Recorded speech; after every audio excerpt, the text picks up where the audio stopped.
안녕하세요. 이 시간은 9시 기도의 수요일 시간입니다. 오늘 하나님께서 우리에게 주신 말씀은 빌립보서 2장 5절에서 8절까지의 말씀입니다. 너희 안에 이 마음을 품으라. 곧 그리스도 예수의 마음이니 그는 근본 하나님의 본체시나 하나님과 동등됨을 취할 것으로 여기지 아니하시고 오히려 자기를 비워 종의 형체를 가지사 사람들과 같이 되셨고 사람의 모양으로 나타나사 자기를 낮추시고 죽기까지 복종하셨으니 곧 십자가에 죽으심이라. 아멘. 복음서의 말씀들을 살펴보면 예수님도 평범한 인간들의 일상적인 생활을 사셨고 고통을 겪으셨음을 알 수 있습니다. 피곤함과 목마름, 공경과 깊은 고민, 그리고 마음의 괴로움을 여러 가지 부분에서 경험하시는 것을 말씀을 통해 볼 수 있습니다. 히브리서 5장 8절의 말씀을 보면 예수님이 고난에서 순종을 배우셨다라고 기록되어 있습니다. 주님은 십자가에서의 그 생애의 마지막 순간에서 정말로 깊은 순환을 만나셨습니다. 생명을 쏟아부어서 가르치고 또 돌보았던 이들로부터 외면과 부인, 배신을 당하였습니다. 또한 심지어는 십자가 위에서는 아버지한테 버림을 받았습니다. 하나님은 고난을 당한다는 게 무엇을 의미하는지 아신다라는 것입니다. 죽음이 가져오는 괴로움과 상실, 사랑하는 이들과 헤어짐, 스스로 악을 향해 품은 어마어마한 진노 때문에 가족과의 단절을 당하는 가장 고통스러운 방식으로 경험을 하셨기 때문입니다. 라는 것입니다. 하나님은 정의를 만족시키기 위해서 죄를 통하여 인류를 벌하기를 포기하시고 오히려 사랑으로 우리 모두를 용서하고 용납하시기 위해 하나님은 죄에 합당한 벌을 직접 받으셨다라는 것입니다. 다메섹에서 예수님을 만난 사울에게 예수님은 이렇게 말씀하셨습니다. 사울아, 사울아, 내가 어찌하여 나를 박해하느냐. 예수님은 아주 오래전 십자가 위에서 온 인류를 위하여 고난을 당하셨고 지금도 여전히 우리 곁에서 고난을 당하고 계시다라는 것입니다. 예수님은 그저 영적으로만 우리와 함께 하시는 것이 아니라 그가 겪으신 고난의 한가운데에서 우리와 함께 참여하고 계시다라는 것입니다. 우리가 당하는 고난은 주님이 함께 당하고 계시다라는 것입니다. 주님은 우리와 함께 우리의 고통을 겪고 계십니다. 그리고 우리가 성령님을 통해서 주님과 연결되어 있고 또 주님과 하나이므로 그리스도의 몸을 이루는 지체이므로 예수님과 더불어 그 고난에 참여한다라는 것도 우리에게는 놀라운 위로가 될 수 있다라는 것입니다. 예수님을 믿는 이들이 고난을 당할 때 주님 역시 우리와 함께 고난을 당하고 계십니다. 우리가 고난을 당하는 현장에 주님은 함께 머물고 계십니다. 주님은 경험을 통해서 고난을 배우셨고 하나님은 고난을 당하신 분이며 또한 우리를 통치하시는 통치자이십니다. 하나님이 당하신 고난이 놀라울 수밖에 없는 것은 그분은 전능한 주권자이시기 때문이다라는 것입니다.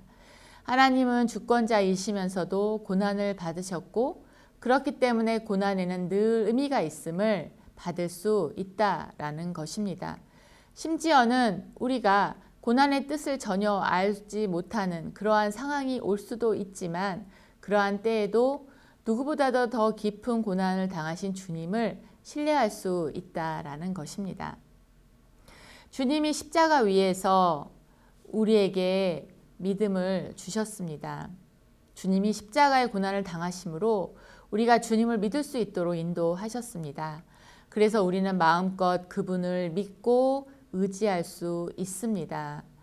우리가 고난당하는 중에 주님이 우리를 떠나신 것 같은 그러한 때일지라도 그렇지 않고 주님은 나와 함께 하시며 나와 함께 고난을 당하신다라는 것을 마음껏 믿고 의지해야 될 줄 믿습니다. 성경 요한계시록을 보면 마지막 심판이라는 것이 나와 있는데 그 마지막 심판이라는 개념을 뛰어넘어서 많은 그러한 약속을 하고 있습니다. 예수 그리스도의 재림, 죽은 이들의 부활, 그리고 하늘과 땅이 새로워지는 역사가 찾아올 것이다 라는 말씀인 것입니다. 요한계시록 5장에는 환상 가운데 하나님이 봉인된 두루마리를 손에 들고 보좌에 앉아 계신 모습을 보았습니다. 요한계시록 5장 6절의 말씀 제가 잠깐 읽겠습니다. 한 어린 양이 서 있는데 일찍이 죽임을 당한 것 같더라. 인류를 구원하기 위해 고난을 당하신 예수 그리스도의 모습이 기록되어 있습니다. 예수님의 고난이 없다면 악이 승리할 수밖에 없습니다.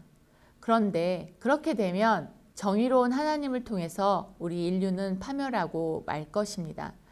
고난을 끝날 수 있는 유일한 방법은 세상을 심판하고 새롭게 할 수 있는 길은 오직 예수님의 고난뿐이었다라는 것입니다.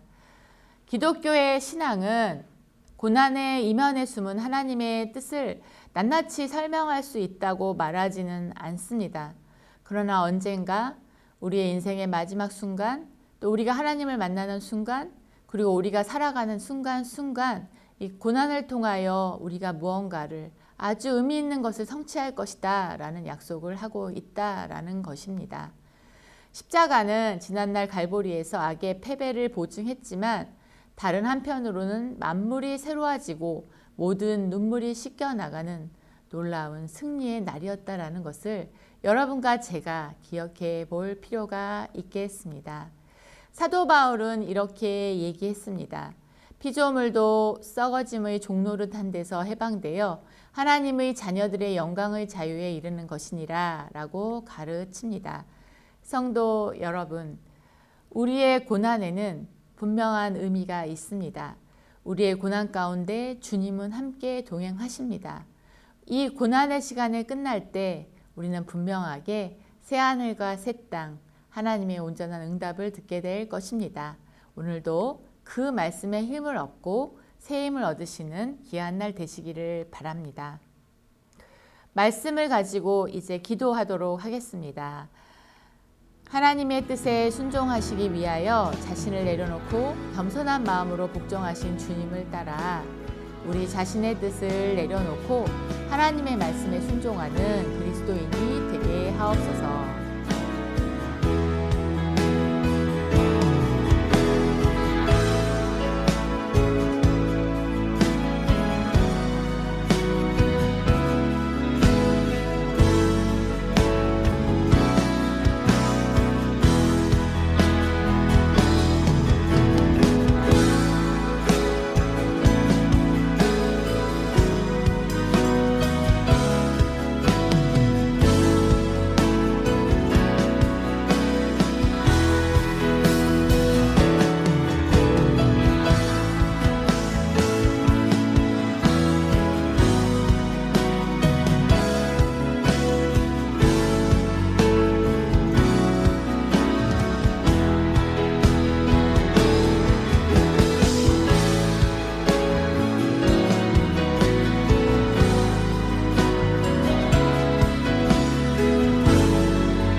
오늘은 치유와 회복에 대한 기도를 함께 합니다.